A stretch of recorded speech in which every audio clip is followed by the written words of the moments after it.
we welcome Coach Silverfield to our podium. He will go straight to questions. We'll start here on the left side, second row. Leo Haggerty, Amped Up Sports Draft Nation here in Tampa. Coach, obviously you want everybody to get better year to year. The three guys you brought with you, they got to have good seasons. Are there one or two guys on either side of the ball that really have to step up, have that great season for you to be successful? I think a lot of it is going to be, looking at the rest of the defensive line. We know Quincy Rhodes Jr., what he's been able to do in his history at Arkansas. But we need the rest of the defensive line to step up. Not only the starters, but we need to find depth. And that's one of the positions that we're looking for, who can continue to improve. We got guys like Hunter Osborne that had some success at the University of Virginia. We need him to step up and have a big year. But the rest of those guys around them on the defensive line need to step up. And then, offensively, right? Sutton Smith, who we bought here, we have high expectations for what he's going to be able to do. And a guy like Braylon Russell, right? And some of those other running backs that we have high expectations for as well. And then, we have a lot of names in the wide receiver room. Who's ultimately going to step up and be the difference maker? And then the question everybody wants to know, obviously, we need one of those two quarterbacks to step up and be the guy. Front row. Hello, Coach. Jacob Worthing, KRUI Sports. You've won by developing programs. What was the first thing you wanted to change when you got to Arkansas?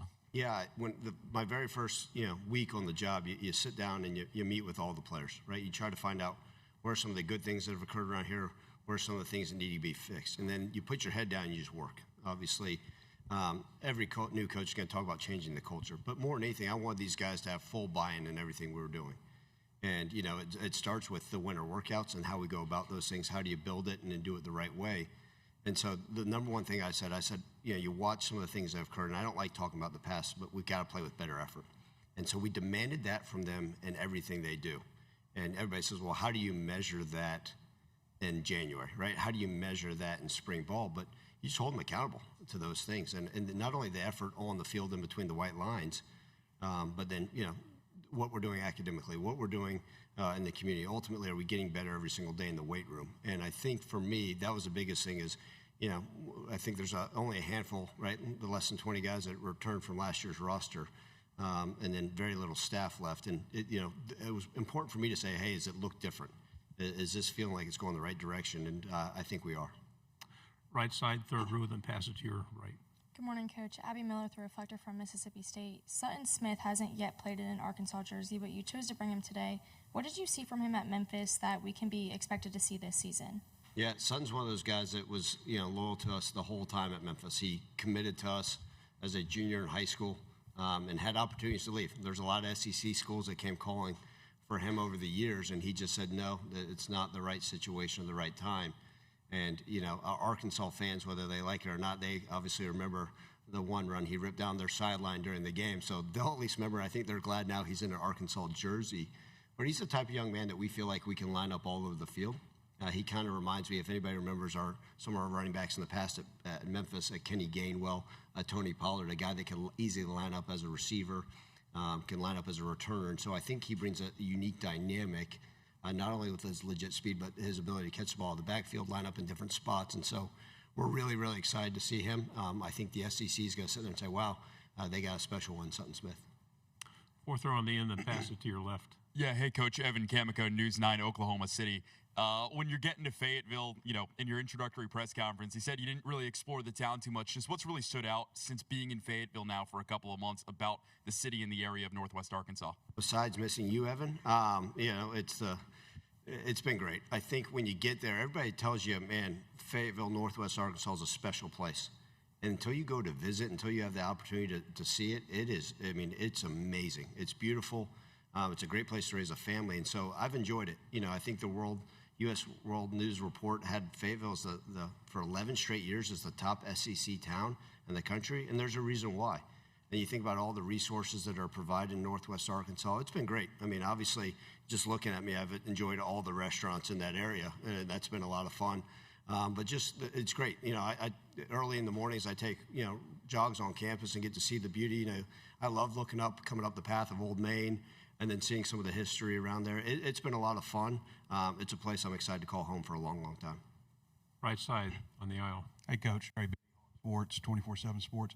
I'm wondering, in your opinion, after 8 months, what is the biggest obstacle in front of you at Arkansas? And also, what is something that gives you an advantage that Arkansas has that may other places? Yeah, Trey, I think the biggest thing that right now is people want to continue to talk about what occurred in recent history. If we want to talk about the history of Arkansas, let's talk about Darren McFadden, right? Let's talk about the '64 national championship team. Let's talk about the success of all the other things that are occurring at the university. Unfortunately, a lot of the obstacles we're facing in the short term right now, that it's our job to change that narrative, is what's occurred over the last couple of years. And it's my job, it's our job as a staff and as a program, where this time sitting here next year, we're not talking about negative results from the year before, where it's saying, wow, you've got this program heading in the right direction. Let's continue to talk about the future. And so I've got to get people to quit looking in the rearview mirror. Now, we hopefully have learned from the mistakes of our past. And a lot of things has been, when I got there, Trey, is showing, hey, this is what it looks like to have a successful program. One of the things I appreciate about the administration, everybody along, saying, okay, cool, what does it need to look like? How does this need to look? What do we need to fundraise for? What about the building? What about nutrition? What about academics? And that, what I've been so appreciative is they've kind of said, okay, whatever you need to do to accomplish to get this program back to where it needs to be, so be it. And along the lines I mentioned, you talk about the resources in Northwest Arkansas.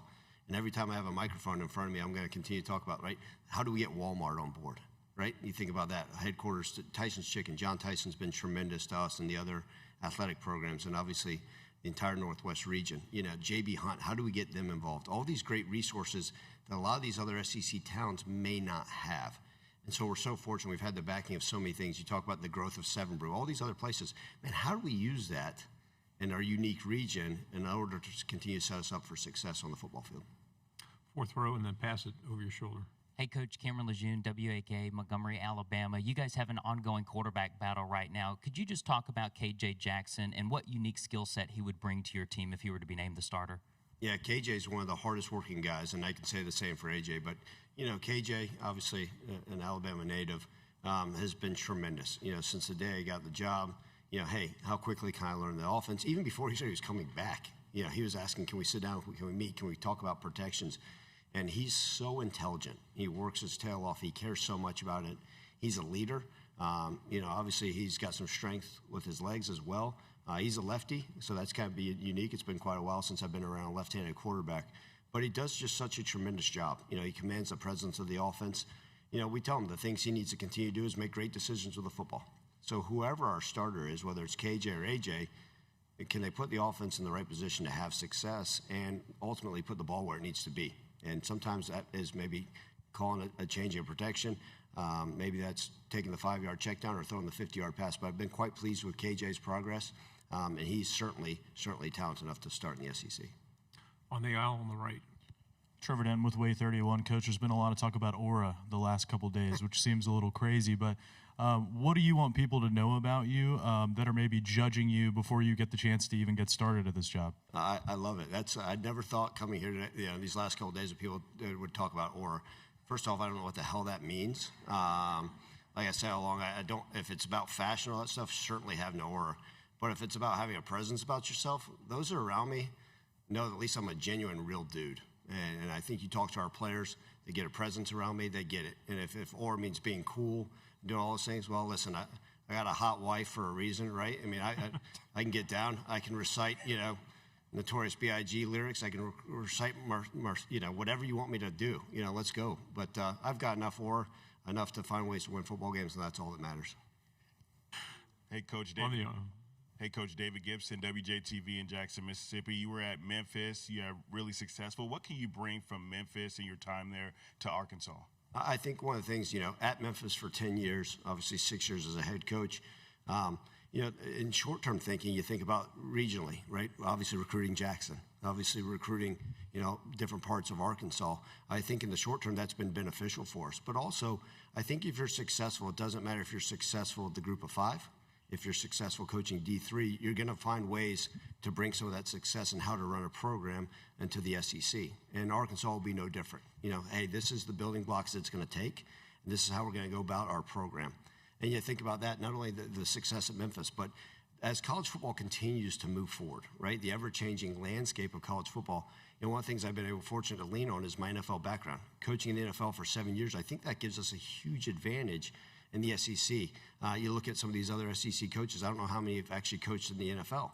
And so I think that's going to allow us a leg up in the ever-changing deal, right? We know good and well there's going to be news about changing college football next week and the week after that. And so how do you stay ahead of it? And then having, since I've been a head coach since 2020, all those head coaches hired in 2020 have had to deal with changes, right? And dealt with different problems from COVID to the transfer portal to NIL and all the things that continue to come along with it. So being a head coach during those times is going to allow us to continue to handle the challenges and opportunities ahead of us.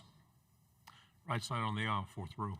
Hey, Coach. Jed May with UGAsports.com. Last fall, you kind of made some headlines with some comments about Georgia and this arrest there and that kind of stuff. Now that you're in the league, have you spoken to Kirby Smart about those comments and just what is your relationship like with him? Yeah, Jed. I'll say this. At every stop I've been, I actually learned this from Jim Caldwell, the head coach of the Lions, is I think it's important that you show things that are going to teach lessons to current players. So at Memphis and still doing it here at Arkansas is we talk about things that are occurring in society that we can learn from. I think the best thing for an 18 to 23-year-old is to learn from other 18 to 23-year-olds. So we constantly show examples of things that we need to avoid. And have we certainly been perfect? Heck no. But we'll show examples. Hey, maybe this is a guy in the NFL that made a mistake. This is a guy in the NBA. This may be a college swimmer that bet on something. And so we're constantly trying to educate our guys. When it happened, listen, I've got the deep most respect for Kirby Smart and the Georgia Athletic Department and everything that he's about. Obviously, he's done it at a high level, so certainly a lot of respect for him. When it occurred, I reached out to him, but he's always been great to me. Even my time at Memphis, he allowed us to come be a part of the camps, and so I think he knew that it was no ill will, but listen, you got a lot of respect for him and what they're doing. Two final questions, left side, then pass it forward. Yeah, Barry Trammell with the Tulsa World. Ryan, 4 American Conference coaches got Power 4 jobs this past offseason, 3 in the SEC. A lot of examples in the last 2 or 3 years before that.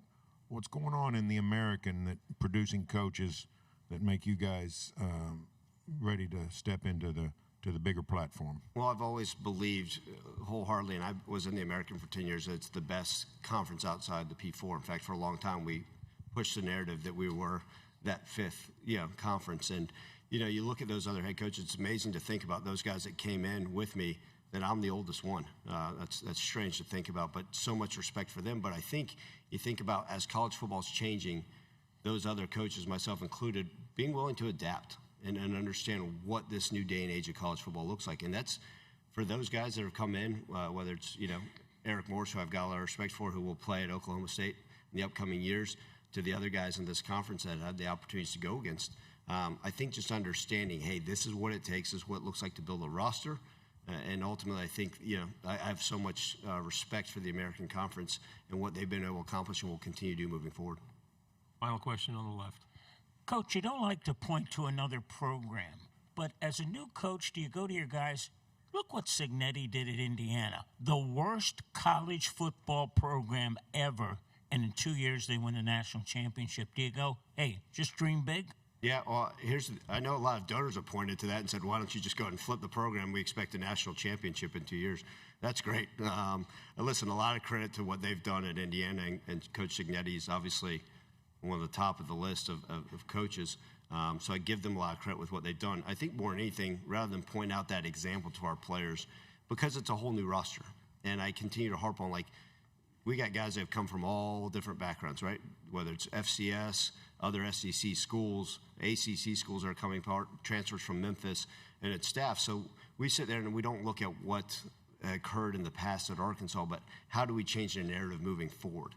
And I think it's just a buy-in and a belief. And so from the very day I got there is how do we get as many people to buy in to the way we're going to do things?